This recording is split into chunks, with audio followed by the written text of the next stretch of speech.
Hi everybody, it's Jen with Caketastic Cakes, and I'm going to show you how I made this 1960s popular cake. It's an orange chiffon.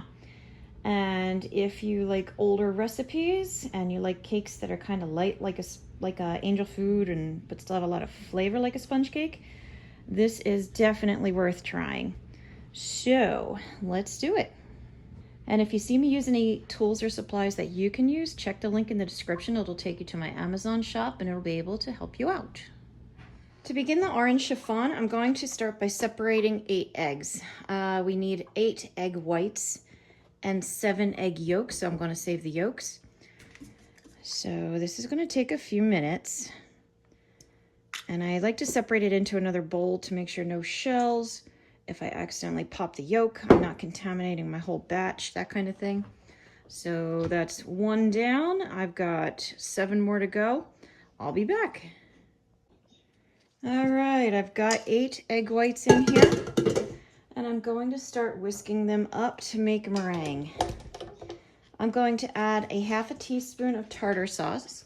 Tartar? That would be interesting. I'm going to add a ½ teaspoon of cream of tartar. That would make much more sense. That'll just help it build up. I guess that's what they say. I don't know any different, so that's what I do. So make sure your mixer is clean before you put your egg whites in. I like to wipe everything down with a little lemon juice on a paper towel to make sure there's nothing that would prevent my egg whites from going. And so I'm all set. I've got my egg whites, cream of tartar. I'm going to put it on high and I'm going to let this go until stiff peaks form. And it's been a few minutes, not too long. And we've got soft peaks. We're almost there. I feel like we're there. Yep, nice stiff peaks. Ba-boom. Don't need this anymore. Now I'm going to take this and move it into a large bowl. I don't really have a good reason for doing this, except I like to make the meringue first. So I know my bowl is nice and clean. I don't have to wash it again. In between the two different, I don't want to say batters, but batters. When you're making the chiffon, you're going to mix your yolks and your flour and sugar and everything in one bowl. You make a meringue, then you fold it together. And if I did the yolk batter first in my mixer, then I'd have to clean this all out. And I'm kind of lazy sometimes, so there you go. These ingredients just magically appeared measured out. I'm going to put in my 2 cups of all-purpose flour. Remember, still using all-purpose flour here. And I'm using that because I think most people, if you're just commonly baking, casual baker, you don't have cake flour. So use your all-purpose flour. I'm going to add 1½ cups of sugar, regular old white granulated sugar. 3 teaspoons of baking powder. That's not soda, baking powder. Right in there. And then about a teaspoon of salt. I'm going to just stir these up for a moment so the dry ingredients can mix, and then I'll add some more wet to it. Perfect. Now I'm going to mix in 3/4 cup of cold water into here. And this does have to be cold water. You don't want to shock the meringue with anything too hot when we mix the two together. That would start to cook the eggs or anything like that. So we're keeping things cool, keeping it cool. And after the water, I'm going to add oil. I have canola oil and it'll be a ½ cup. ½ cup oil after my 3/4 of water.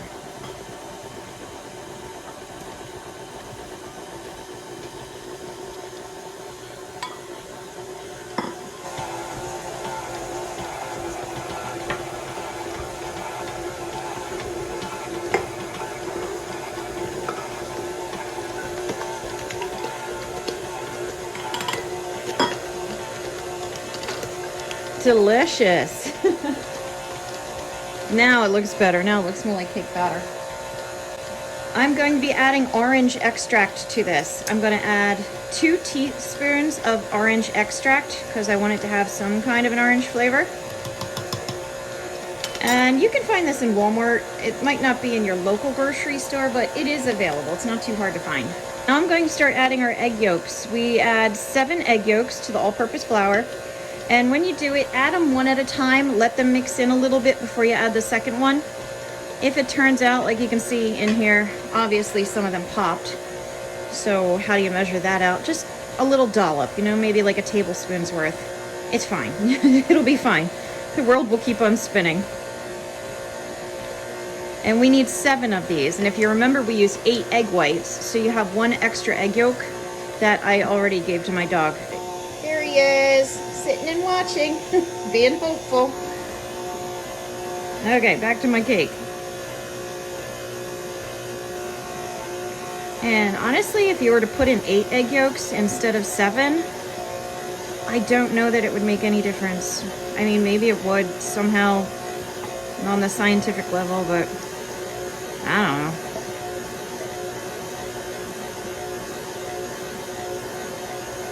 know. Isn't that pretty? It turns into a nice color when the yolks are added.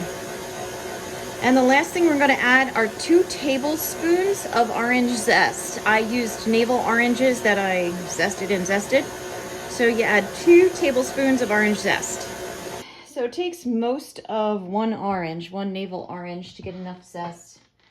And if you are starting to have pain in your joints or something, make sure you have an orange that's going to fit comfortably in your hand, because that one was killing me.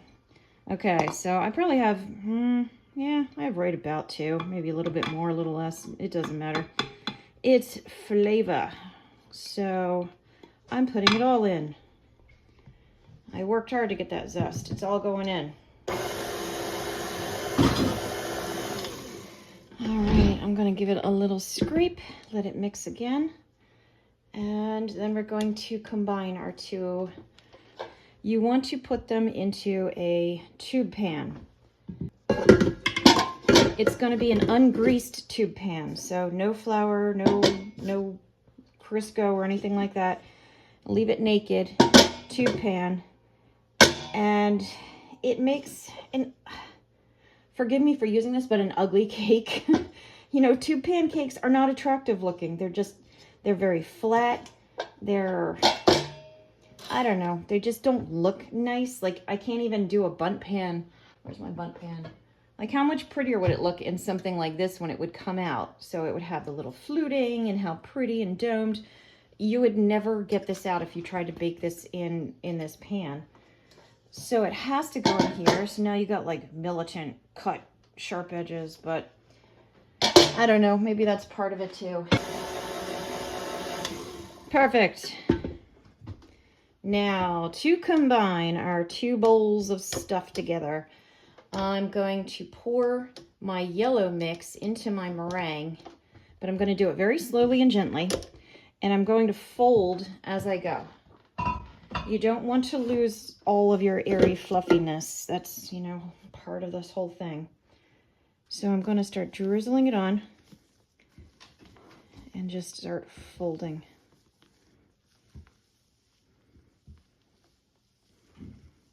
Very exciting. I'm trying to do all this with one hand. Probably going to make a bit of a mess. So just take your time, fold it nice and gentle. All right, almost to the end. Let's scrape up here. And like I said, this makes a lot.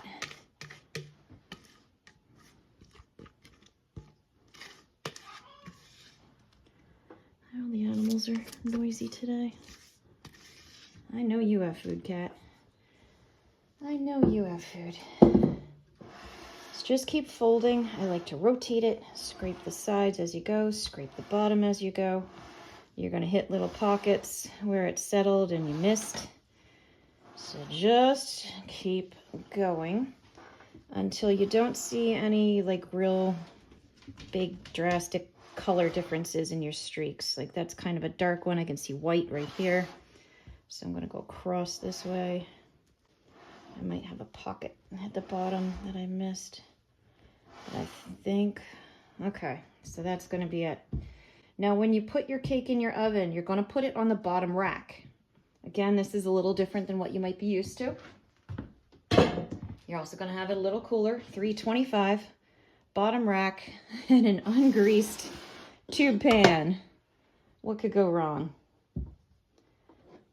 And you're going to bake this for pretty much forever. It's going to bake for an hour and 15 minutes.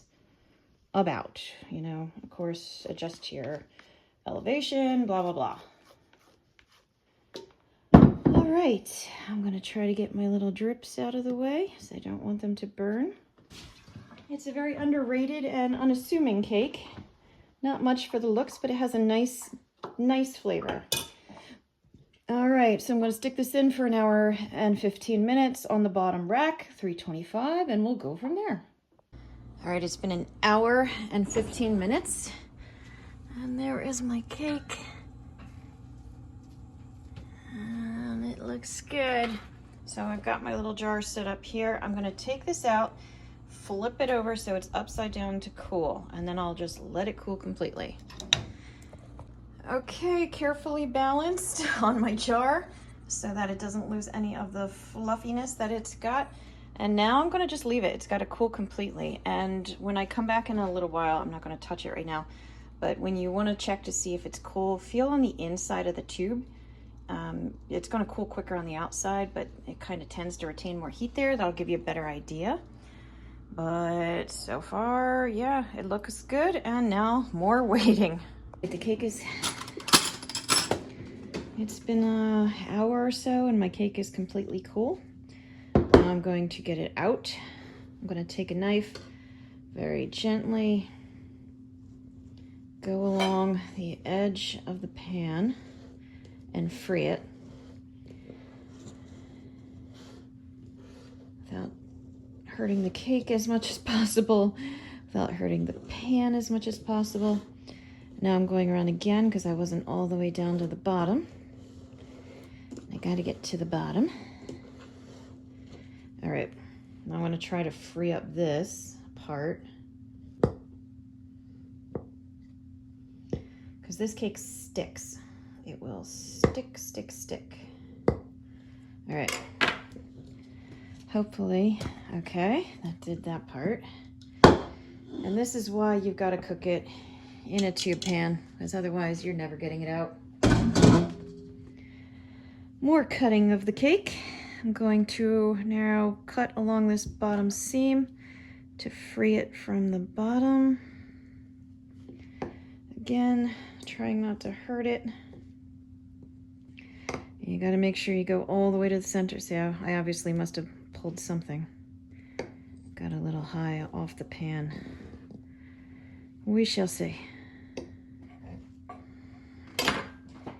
All right, here goes nothing. Or everything, depending on how you look at it. Oh, there it is. Okay, not too shabby. Now this next part is kind of up to you. Chinichi hush. You could flip it over, leave it like this. Since you've got the dome top, you could cut this part off and then flip it and have a true, you know, tube pan looking cake. I'm gonna cut it and flip it. I'm gonna go with the traditional look. Oh, it's so spongy. All right.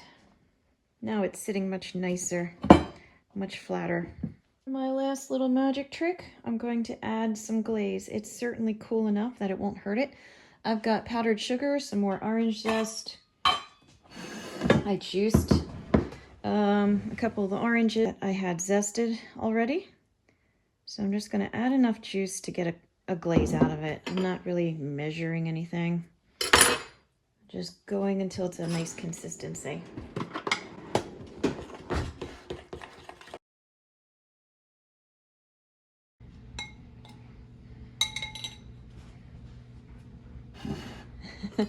All that work for not that pretty of a cake. A lot of fuss and no flash, I guess. So here it is, my old-timey orange chiffon cake. It was a little bit of work for a very tasty, very lightly sweet, lightly flavored, very nice almost angel food cake, kind of sponge cake. So I hope you found this video helpful. Please like and subscribe because it helps me out as well. I've got a ton of other videos out there, so be sure to take a look. And as always, thanks for watching Caketastic Cakes.